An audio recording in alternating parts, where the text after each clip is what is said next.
All right, next, we're going to show the genres. So each genre has an image and a label. Now to get the image, let's go to the Network tab, filter by Fetch or XHR. Now here's the call to the genres endpoint. Let's inspect the result. All right, look, each genre has a property called image underline background. We need to add this to our genre interface. So here we press Command and T on Mac or Control and T on Windows and search for the genre interface. Now here we add image underline background of type string. Next, we should go to our genre list component. So genre list. Now in this component, we're going to replace this UL element with a list component in Chakra.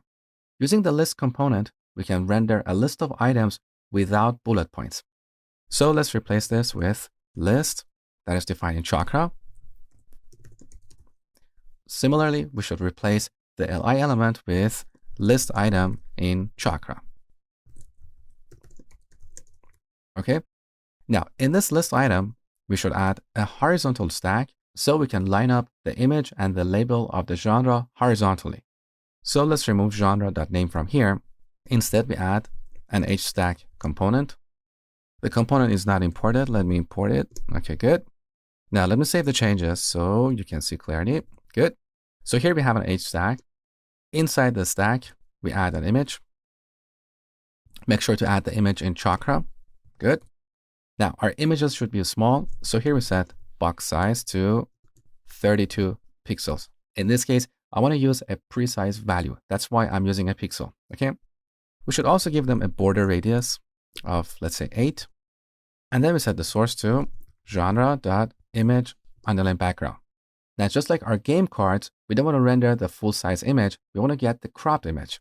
So here we call get cropped image URL and pass genre.image underline background. So here's what we have done so far. Now, right after the image, we add a text component. And here we render genre.name. Let's see what we get. So back in the browser, okay, it doesn't look too bad, but there are a few things we need to improve here. First, I want to apply a vertical padding to each list item so they're not too close to each other. So back to our component, here's our list item. Here we can apply a vertical padding by setting padding Y to, let's say, 5 pixels. Let's take a look. That's better. Next, I want to increase the font size here. So here's the text component. We're going to set font size to large, and we don't need the braces here. Okay, let's take a look. That is better. Now, our genres are currently so close to the edge of the screen. So here we need to apply a horizontal padding. Now, there are two ways to do this. We can apply the padding to this list component, but the problem with this approach is that if tomorrow we decide to add another component in our side panel, we have to remember to apply the exact same padding so the items line up. So a better approach here is to go to our app component, which is our layout component, and apply the padding to this grid item that is the container for our side panel. So here we set padding X to 5. Now take a look. All right, that looks lovely. But look at what happened to our game cards. We'll come back and fix this in a minute. First, I want to apply a fixed width to this column. So if you have more real estate on the screen, our game grid stretches and takes up the available space. So back to the app component. This is where we are defining our grid. To define the width for our columns, here we set template columns. Now here we should set this to an object because we have two different scenarios. We have the base scenario where we have a single column, and a second scenario where we have 2 columns on large devices. So for our base scenario, we set the width of the column to 1 FR, which means 1 fraction.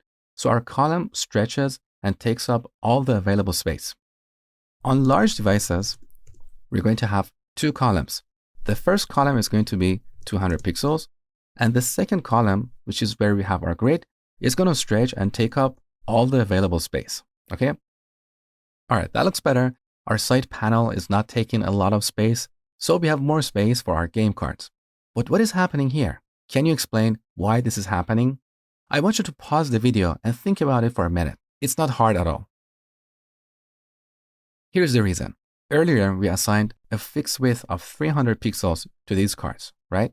Now here we have 3 cards, so that means 900 pixels. On top of that, we have 200 pixels for this column, plus some paddings around. So the total width of the content we're trying to render here is about 1100 pixels. Now this window that I have here is a bit smaller. This is like a 1024 pixel window. That is why we have a layout issue here.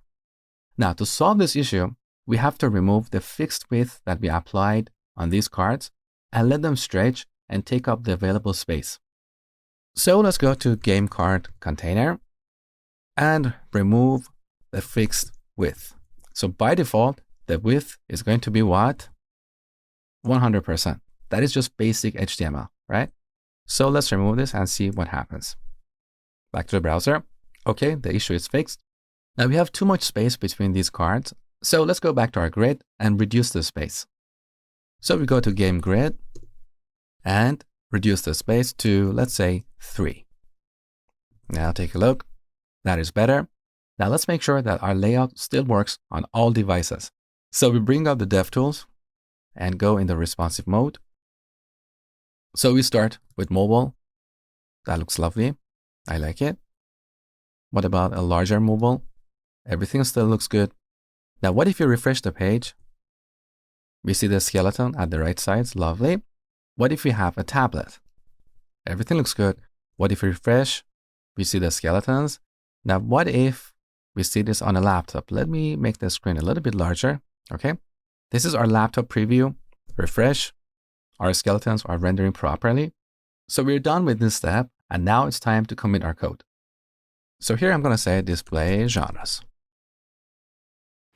Hey, so while going over this video, I realized that there is something I need to explain better. You might be thinking, why did I remove the fixed width of 300 pixels from our card containers? We added it earlier to make sure our game cards and skeletons have the same width.